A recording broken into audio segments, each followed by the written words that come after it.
everybody. My name is Ashley Deadwyler-Jones, and I'm here with my co-host, Miss Andrea Evans, and we're spotlighting HBCU's excellence, more specifically, Morehouse excellence. And today we have the opportunity to sit and speak with Jacobi Jones, an awesome entrepreneur, a real estate developer and philanthropist. Jacobi, welcome to HBCU Spotlights. We want to talk to you a lot today about your experience at Morehouse and the journey that actually took you to be a man of Morehouse, and of course now a Morehouse man. Talk to us about that journey.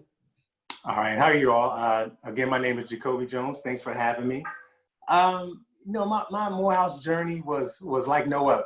You guys are going to hear something different probably than you've heard from any other guest or any other person that you know from Morehouse. I actually grew up in Pennsauken, Camden area, New Jersey, and I ran track. So, all throughout all my high school years, I ran track.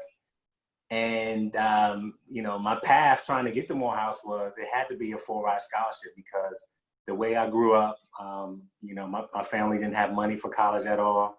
So, I pretty much had to make my way. And my way in my head was, getting a scholarship running track. So, long story short, my senior year, I ended up transferring from Pennsauken High School and I went to Camden High School because there was a really great track coach there he had got me to another level, and I wanted to finish up my career with him. And not only that, I wanted to, kind of get with his influences that he had. He had a lot of contacts with different colleges and things like that. So I knew, me going over to Camden High and, getting with those other hurdlers, and he was a hurdler himself, that I would do great and I would be able to get a full ride to go to school. But when I went there, it was, a lot of difficulties. I was actually ineligible to run because my grades weren't as good as they could have been. And so, believe it or not, I knew if I graduated, I would be stuck in New Jersey and I wouldn't be able to fulfill any of my dreams. So I actually failed on purpose. A lot of people don't know that, but I failed on purpose because I knew that, if I had another chance to run, I would be able to get a full ride scholarship. And I was already running in great times. So I actually failed on purpose, ended up going to doing another year of senior year high school in Jacksonville, North Carolina. And that's where I actually finished up my high school career. And when I went down there, I did really well. Actually, broke the school record on the leaderboard in North Carolina. And it's crazy because I had a full ride to go to UNC Chapel Hill, and that's where I wanted to go. They had one of the fastest hurdlers at the time, Alan Johnson. I was excited. And, that was the first year of the college clearinghouse. And so, and I tell my kids now and other kids as well is that, if you're not taking the right classes throughout your high school career, the right number of maths, right number of sciences, that, you'll be ineligible to play sports in, that first freshman year of college. So that coach there at UNC Chapel Hill, he wanted me to come back. So he told me, hey, just do 1 year, 1 or 2 years of junior college, and then we'll bring you on back in. And so he actually paid for me to go to Essex Community College in Newark, New Jersey. And so, I'm up in Newark, New Jersey, I'm running track and everything is great. I'm staying in contact with my coach at UNC Chapel Hill. And believe it or not, once I finished that first year in Newark, New Jersey, which was a heck of a time, you guys, that was a time in Newark where it was like no other, man. It was high crime, high stolen cars. I can't believe I made it out. But it was some things going on at that school where my following sophomore year, they weren't even having a track program. And so I really got close with a lot of the track athletes from Maryland. A lot of them was from Baltimore, Maryland. And so they all was going to Baltimore City Community College. And so, one of my good friends, who was from Baltimore, I ended up getting with him, living in his mom's basement. And we were at Baltimore City Community College, BCCC.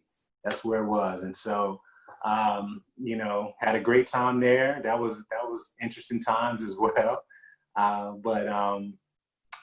during this time, I had met a young lady back in New Jersey, and we were together, and then we broke up. And I was real competitive. Now, me running track, you got to be competitive. So I was so competitive. At this point in time, me and her, we were long distance, and it wasn't working out, so we actually broke up.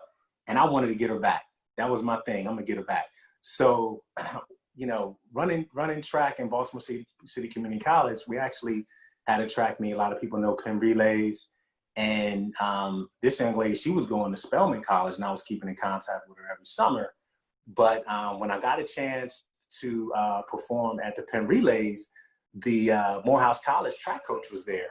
And I ended up talking to him, told him my times. He was excited, like, well, okay, let's do this. And, he extended a scholarship to me to come down to Morehouse. And, I had a bunch of other places I could have went on scholarship, but it's crazy when I go back and think of this, because I would kill my son if he did anything like this. But, I've forgone a lot of better, I would say, athletic schools. A lot of people know that, a lot of Black colleges aren't there for the athletics. Athletics are the big Division I schools. And I didn't care. I just wanted this girl back, and I wanted to run track, and I wanted to go to school for free. And I was like, I can get all this in Morehouse College, And, I actually was born in Columbus, Georgia. The beginning of my life, we grew up in College Park. And then we transitioned over to New Jersey. So, I had family there, and, I miss Georgia, Atlanta. And I felt like this was the best package for me. And I'm gonna go in and get my girl back. And so my parents was actually upset. Oh man, my father was like, what in the world are you doing? And I end up getting that scholarship at Morehouse and fulfilling my dreams. I would say that was just the beginning part, but that's my path of how I got to Morehouse College. Kind of untraditional, but I made it. Well, what an amazing path and inspiring story. And the big elephant in the room, ladies and gentlemen, is Ashley is Jacobi's wife. So, he won the prize with his Spelman wife, and they are just entrepreneur pioneers. And if you all could just see Ashley blushing, and gushing, hearing the story of her husband going to Morehouse to win her back. But Jacobi, now you did a lot of things, and what I loved about that story the most is that you said that you had coaches and people that poured into you. So you definitely had an untraditional path, and you could have given up, but it sounds like you had people that were pushing you along the way. And you are a community man. So talk about what you do in the community. So right now, I actually established a nonprofit called Mending Walls Foundation. And what we do is we focus on housing homeless veterans and at-risk families. So I've been a home builder and home renovator since 2002. And, it's a blessing that I'm able to, fix up homes and things like that. And that's what we do. So we find homes, fix them up, and we work with different government agencies, and we put families in homes, and that's what we do. Yeah. Wow, Jacobi. Well, obviously, I think a lot of you, right? And after that story, I think even more of you. But let's talk a little bit about Morehouse. And I know you, like you said, you kind of jumped from school to school to school, and you knew you had a dream. You knew you wanted to get out of the community that you were in to be successful. How did Morehouse shape you to be the amazing man that you are? What experiences that you had while you were at Morehouse? Yeah. So for me, you know, Morehouse has been everything for me. I wouldn't be who I am today without Morehouse. Morehouse taught me that I can do whatever I want. It taught me how to be even more competitive than I already was. And it taught me just education is everything. You know, when I first got to Morehouse College, you know, coming from all the schools that I came from, because I was a great athlete, I really didn't have to do any type of schoolwork. You know, everything was pretty much laid out on the carpet for me. I didn't really have to do much at all. And so when I went to Morehouse, you know, it was a time where I had a test that was due, and I'm like, I can't do this. I got a track meet, and you know, the teacher, you know, the teacher was like, you know, this is Morehouse College, man. We are academic school. You know, we're not here for athletics. He said, ain't nobody going to the Olympics over here. You know, we are, you know, business owners, and we work on Wall Street. We're CEOs. That's what we do. And I'm gonna make you great like that. And so when he pretty much put me in check that there's no type of red carpet going on here, you know, that really opened me up, and it forced me to dive deep in the books and get educated, you know. And so Morehouse it was amazing. And not only that, but, you know, a lot of different experiences that I had, you know, coming to Morehouse, you know, living in low income areas. You know, there's people that, you know, might be selling drugs, or, you know, we had to deal with different bullies. And unbelievable, I couldn't believe that, you know, all these Black men were, you know, it was crazy. They were like trying to be on such a high level. I had never seen that. I'd never seen a large population of Black men just trying to be academically responsible. They wanted to be excellent. They wanted to be CEOs and business owners. I had never seen that before. And, you know, one quick story is that, you know, a couple times from, you know, running track, I wasn't turning in schoolwork and things like that. And one particular teacher, he told the whole class, he said, hey, Jacobi thinks he's a track star here, which we don't really care about. And he said, because he didn't turn in his work, y'all all failing. And that pretty much, what that teacher did for me there is it really catapulted me to another level. You know, by him doing that, you know, he forced the other kids that was in my class to help me. Actually, they actually came to my dorm room one day and was like, you know, you getting up right now, we going to the library, and if you don't go to the library, we're pretty much gonna beat you down. You know what I'm saying? So it was an eye opener, and I couldn't believe that. You know, I was calling back to my friends in New Jersey, like, you won't believe, man, these kids are bullying me to go to the library and study. It was just like really mind blowing. I had never seen nothing like that ever in my life. And just having, you know, those teachers instilling in me, like, you know, we're not gonna let you down. It's not only just you here, it's the other students. And that really took me to another level, I would say. Just, you know, going to Morehouse and having kids, you know, help me get to the next level. Having the teachers instill in me, you know, the teachers were so amazing. It was like they talked to you like they were the fathers. You know, number one, you know, going to all those schools, believe it or not, I never had a Black male teacher. And having a Black male teacher, you know, you kind of feel like that's your father. You know, I never had that before, so it was different. And they talked to me like that too. You know, there was times where in class, you know, and I'm taking all this stuff in, you know, because I had never been in this type of experience before. And, you know, it was a time in class and teacher said that, hey, you know, being a Black male, I'm gonna give you guys the ingredient, right? He said that, number one, you only can afford a car that's 10% of your income. He said, so if you make $100,000, you only can buy a $10,000 car. You make $30,000, that's a $3,000 car.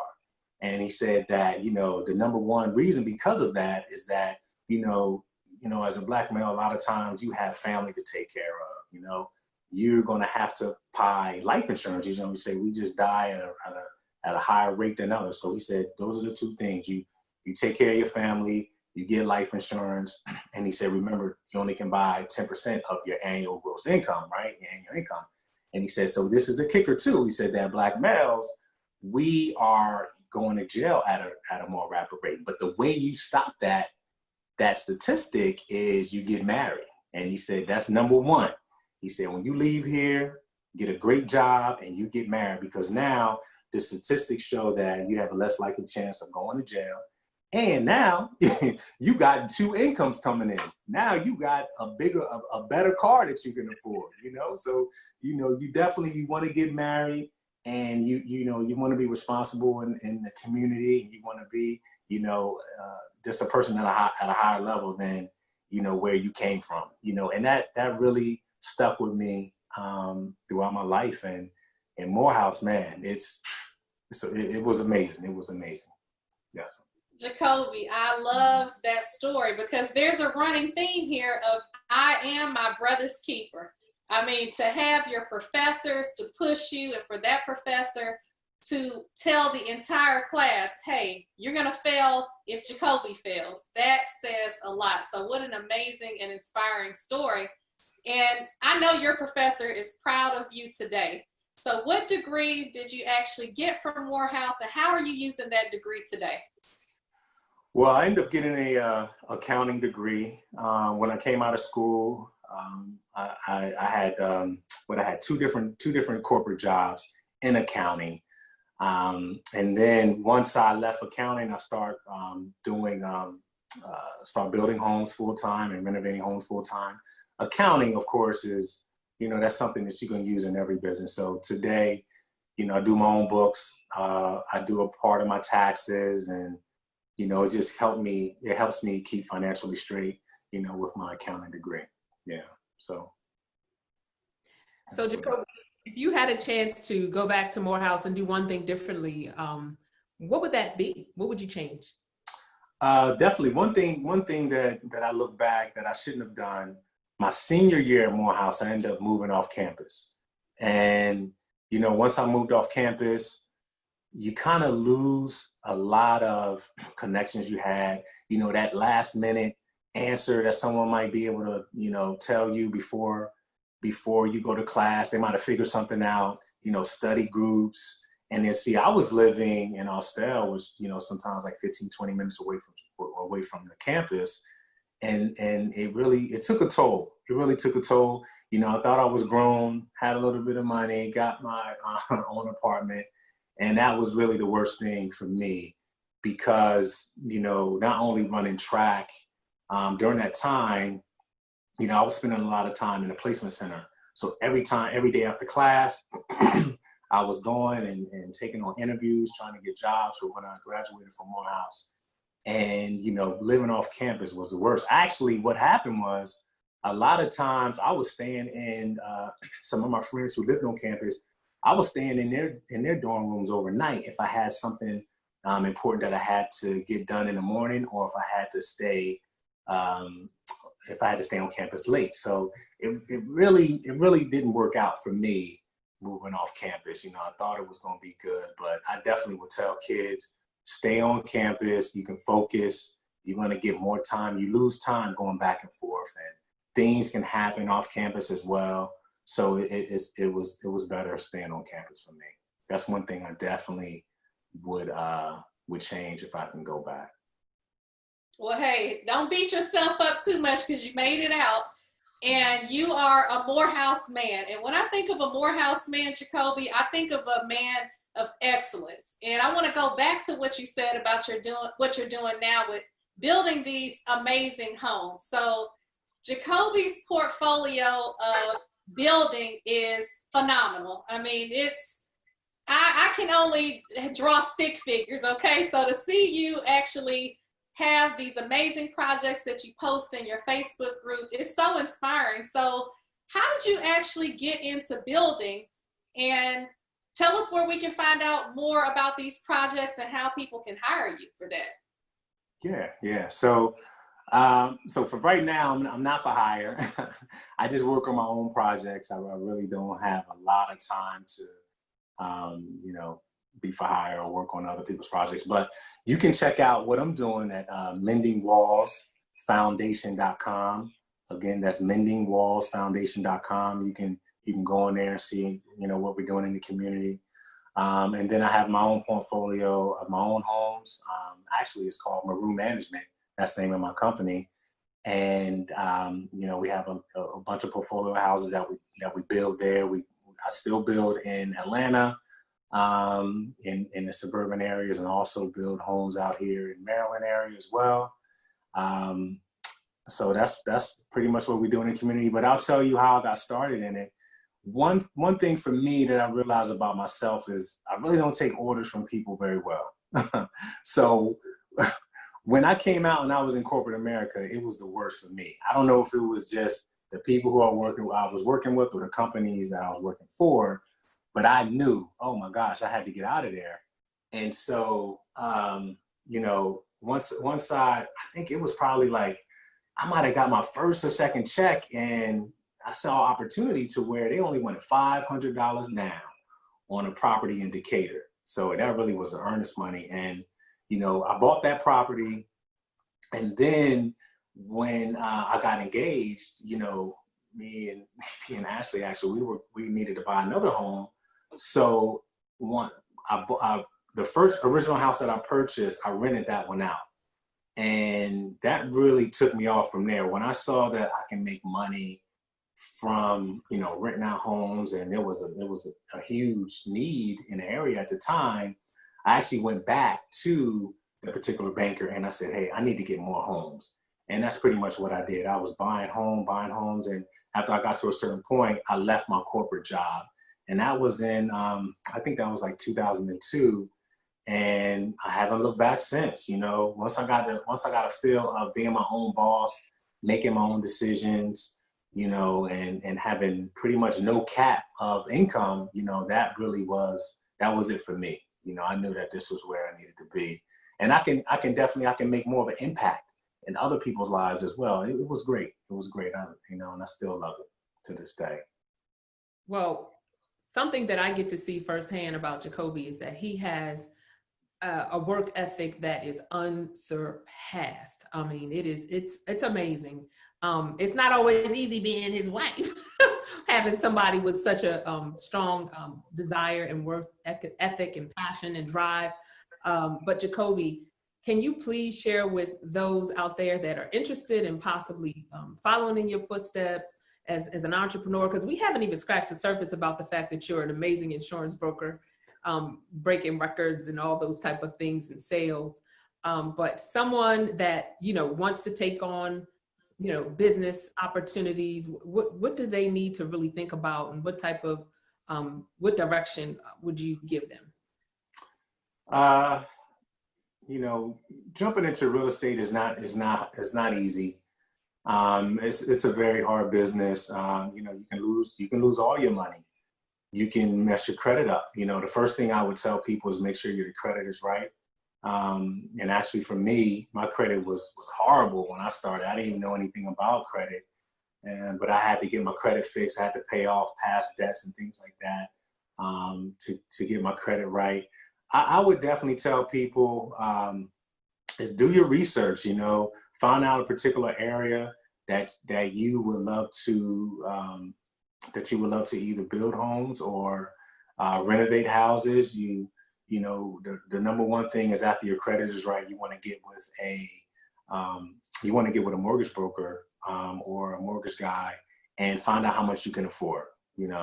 There's different places like hard money lenders as well. They don't really look as much as on credit for you, but before you get in, you need to have everything set up. You need to have who's going to be your crew. Once you get your loan to buy a home, you got to get your crew together. Who's going to work on that roof? Your plumber, your electrician, your heating and air person. You got to have all that together as well, and you got to be able to do paperwork. This is where my accounting degree that I use. Really every day. Just keeping track, bookkeeping, setting up different accounts to keep track of, income coming in, income going out. If you're not used to doing anything like that, you want to be able to hire a good accountant as well. But the number one thing is, like my wife said, having that work ethic. For me, and still to this day, I always put myself in the mind state that I don't want to go back to corporate America. I can't go back.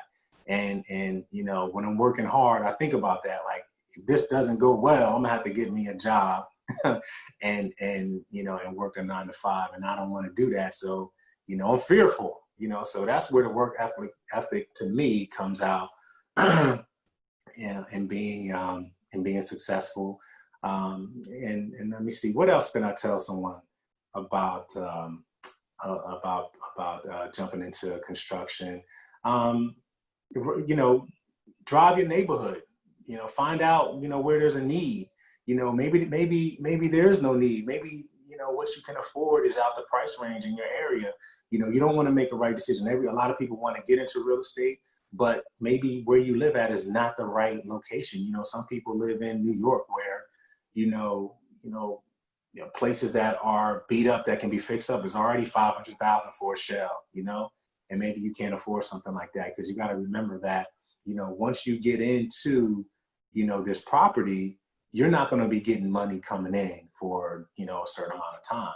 You may not ever be able to rent it out, depending on how good of a job you did. So you got to be very careful. I definitely would tell someone to see if you can tag along with someone who who's already doing the job. And some people I even tell come on to work, pick up a shovel, pick up a hammer, and see how it is out here before you get into it, because it's not always guaranteed that your home is going to sell. I don't care what type of work you put into it. It can be sitting on the market for 3 years. And can you afford that monthly payment, $1,200, $1,500 per month, until you sell that property? So it's a risky business. Of course, risky businesses have a high yield as well. So you just want to be prepared before you get into it. So that's what I definitely would share with people. Well, thank you so much, because they talk about real estate as being part of your legacy. And whether you do it as a profession, like what you're doing, or whether you invest, just in your own community, it's amazing, because you can pass it down from generations to come. So thank you for dropping those nuggets and for taking the time to talk to us today, because I can feel your passion. And this interview is so inspiring, because it's rare that you talk to a husband and wife team, and you all are truly a team, and pushing each other. Both of you have an amazing work ethic, and to be an entrepreneur as a husband, an entrepreneur wife, and both of you be at the top of your game as amazing parents and amazing friends. I want to thank you so much for taking the time to join us today and telling us about your journey from New Jersey all the way. You had a zigzag path, but you made it. And this interview is so inspiring to others that are watching. And you may call it non-traditional, but Jacobi, your steps were ordered and everything happened like it was supposed to. So thank you so much for joining Ashley and I today. And we're going to share all your contact information where they can check out your amazing portfolio. And Ashley, do you want to say anything before we end the interview? No, I just thank you for being you and for following that girl down to Spelman. That was one of the best decisions that you could have ever made. I think so too. I totally agree. Hey, and you know what? We didn't talk about it, but I'm actually an agency owner at Goosehead Insurance. I'm an insurance broker too. So you guys got to share that information with the people so they can look out for me if they need any type of quotes, life insurance, anything like that, car, home insurance. I do that as well, so well-rounded. Well, good for you, a true, well-rounded Morehouse man. Thank you again for spending this time with us, and we appreciate all your encouragement and inspiring words, and continue to keep up the amazing work and that hard work ethic that you have. Thank you so much. Thank you all for having me. I definitely appreciate it.